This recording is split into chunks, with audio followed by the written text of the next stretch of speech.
Groupe pour la République En Marche, Madame Berger, pour 4 minutes. Merci Monsieur le Président, Monsieur le rapporteur.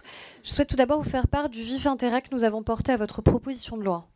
Vous avez raison, l'art et la culture, loin de constituer de simples divertissements, sont consubstantiels à notre humanité et notre capacité à faire société. Quand Victor Hugo défendait la Convention de Berne pour la protection des œuvres, il avait eu des mots essentiels. Les peuples se mesurent à leur littérature. Une armée de 2 millions d'hommes passe, une Iliade reste. Rome n'est qu'une ville, mais par Tacite, Lucrèce, Virgile, Horace et Juvénal, cette ville emplit le monde. Votre proposition de loi met en lumière un sujet légitime, donner aux artistes la place, le temps et la capacité de créer, qui est une activité à part entière. Et l'État est là pour soutenir la création, sa vitalité, sa diversité, son exigence et son indépendance. Les intermittents du spectacle bénéficient d'un régime spécifique d'indemnisation. Concernant les disciplines littéraires et artistiques, de nombreux dispositifs d'aide existent. Leur imperfection démontre la difficulté à déterminer les limites du soutien qui doit et peut être accordé. L'État et ses opérateurs attribuent notamment aux arts plastiques, par les DRAC, avec le Centre national des arts plastiques, au travers de la commande publique, puisque ce sont 2,8 millions d'euros qui sont investis chaque année. Au spectacle vivant, avec un dispositif d'aide à la création de textes dramatiques qui est confié à Arsena. Le ministère apporte aussi un soutien aux structures qui accompagnent les auteurs et via les résidences.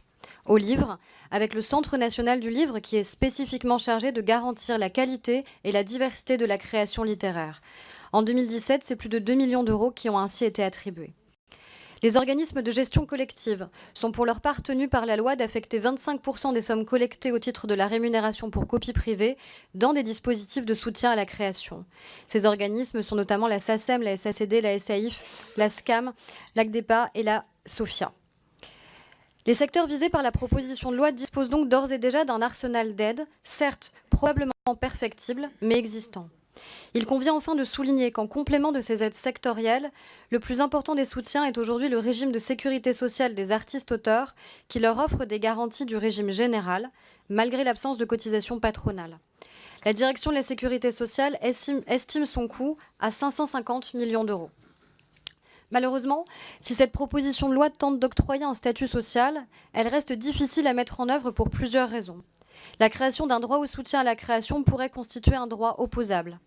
Il est difficile d'évaluer les recettes que rapporterait la taxe. En effet, les redevables seraient moins les acteurs du numérique qui valorisent actuellement les œuvres du domaine public de manière gratuite que les institutions culturelles, les opéras, les théâtres, les cinémathèques, les musées ou certains exploitants traditionnels qui investissent beaucoup d'argent pour diffuser ces œuvres anciennes.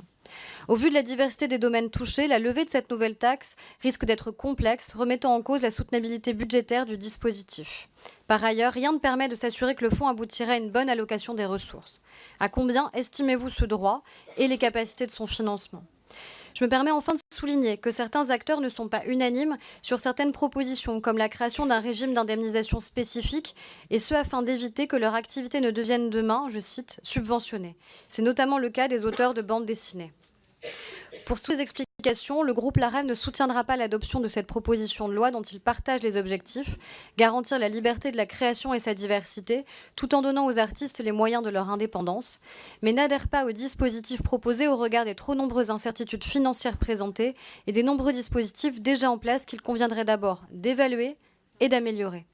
Une réflexion plus globale me semble devoir être mise en place sur le statut de nos artistes-auteurs et sur l'articulation des soutiens qui leur sont proposés. Il me semble que nous pouvons y travailler ensemble.